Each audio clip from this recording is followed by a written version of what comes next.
I love love. I also love shipping. Hey, what's the big deal with that? Shipping can be fun and a pleasant experience when people aren't all up in your face about it. All in seriousness though, as long as you're going to be civil about your ships, it's perfectly fine. Unless it's about Zutara, then all hell breaks loose. All hail Zutara! It should have been canon! Just like Hermione and Harry Potter! And just to show no ill will, I'll be doing analysis about all ships. However, just so you can save your breath and to relieve some grief, I'm not shipping reviewers or other analysts with each other, character or otherwise. Why? No one likes to be shipped with someone else unless it was their idea! Aw, damn it! How I'll be analyzing these ships is by pro, con, and my own personal opinion on the matter, and why I have that opinion. Alright, with that being said, what is the ship for this week then? Twilight and Flash Sentry? Big Mac and Cheerly? Pinkie Pie and Cheese Sandwich? Fluttershy and Big Mac? I'm feeling kind of sick today. I'm going to... Okay, you crazy bronies and Pegasisters.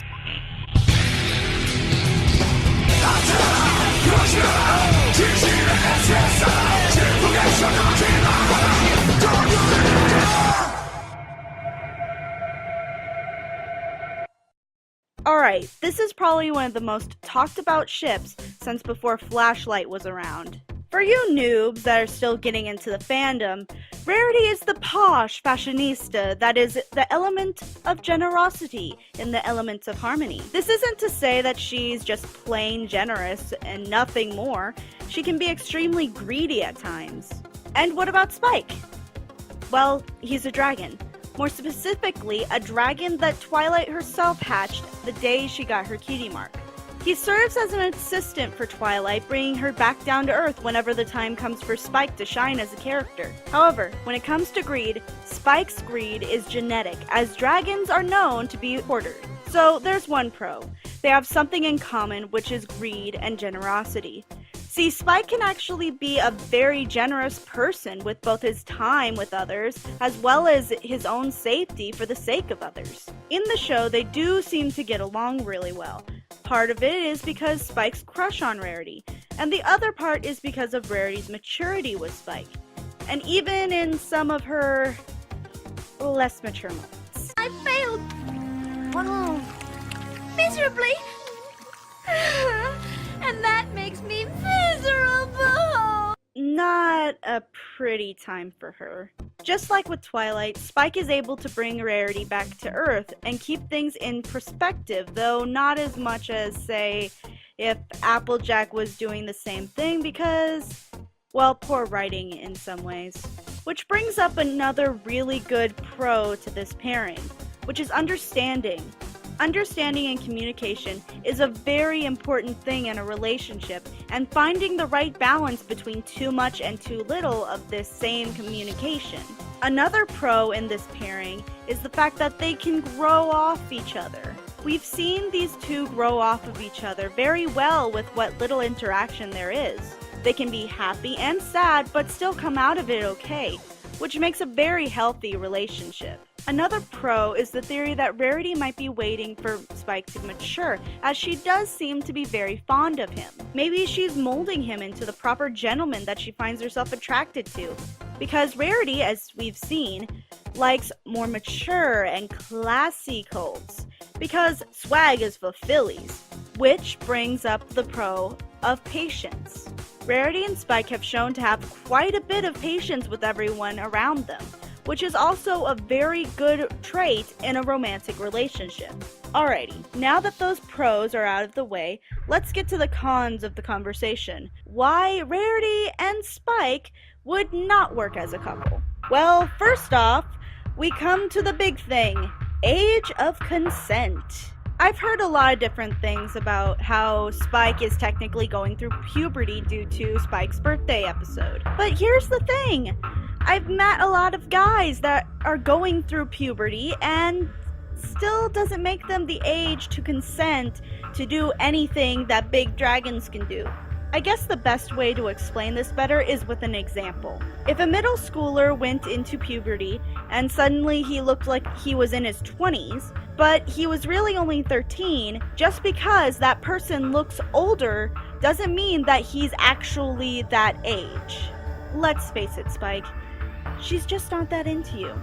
As a friend, Rarity thinks the world of Spike, but sorry, he's in the little brother zone. Rarity being an older sister herself with a little sister around Spike's age, she does treat Spike in a similar fashion. But it's only a little different because unlike Sweetie Belle, Spike hasn't been in Rarity's life for that long. We all know that Spike has a crush on Rarity, and it is possibly the cutest thing ever. But let's face it, Rarity doesn't like Spike's type. Spike isn't wealthy by any means, he doesn't have status, he doesn't have anything that Rarity would consider out of the normal environment like she wants to be. The only thing he has going for him is the fact that he's from Canterlot. And that's it.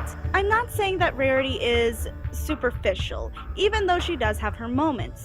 She just has a particular taste in males, and that is that they are usually her own species, very attractive, and have some kind of status.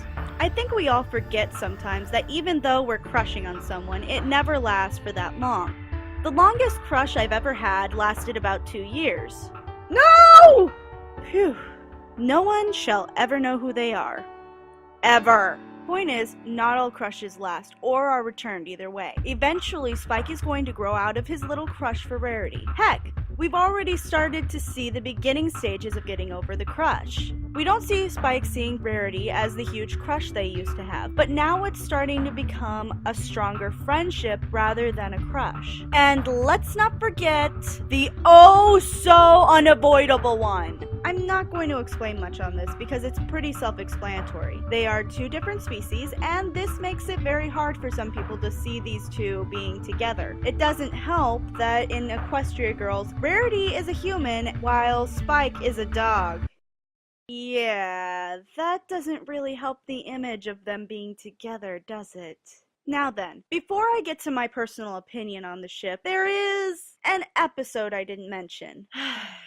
The Secret to My Excess. Now, it works as a lot of things, from examples of Spike and Rarity's greed and generosity to the behavior between the two. Although there is one scene, one that everyone says makes this relationship canon. Rarity, I need to tell you something, just in case we don't make it. I've always sort of had a crush.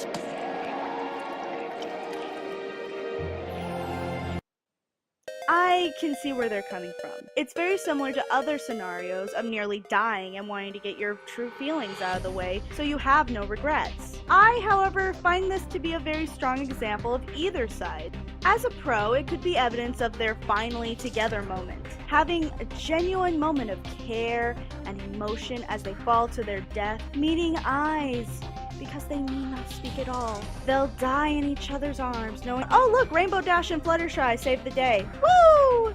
Though you could look at it differently and say that she doesn't want him to speak anymore because she's a bit sad that she can't return his feelings, and wishes for him to have this moment of calm at the very least. She's very much aware of the fact that Spike has a crush on her, and probably didn't want to answer as, well, falling to your death isn't exactly the perfect time for a love confession. So now that that's over, I'll give my personal opinion on the subject of Rare Spike. As a one-sided crush, I absolutely love it. Spike is adorable trying to gain Rarity's affection and Rarity acting aware of it, but not really acknowledging it. Shows signs of poise and maturity. As a romantic couple that has mutual feelings towards one another, in this case is just really creepy to me. I've seen fanfiction where they make Spike into an alicorn or a unicorn that's around the same height as the main six, if not slightly taller. But it's never really addressed that he's still mentally a kid, too. All I could see is the baby dragon that he always was before, and Rarity falling for him as the story progressed just because he was older. Yeah, that doesn't really seem that realistic to me. A lot of my personal opinion has to do with the fact that I'm an older sister myself, and I know that dating someone that's around your younger sibling or your parents' age can be really awkward and extremely creepy at times. It's also the fact that I think Rarity has a type, but that type doesn't have Spike in that category. And with that being said, this is Crimson Glow, your future evil overlord of all things pony, and let the shipping wars begin. Hey everyone, I hope you liked the video. Your evil overlord says to put down in the comments below your stance on Rara Spike. Is it your OTP, or is it something that needs to kick the can? You could also have a pairing that you want to see reviewed. I also say to visit the people who helped me make this video. Thanks for watching, and I'll see you next time.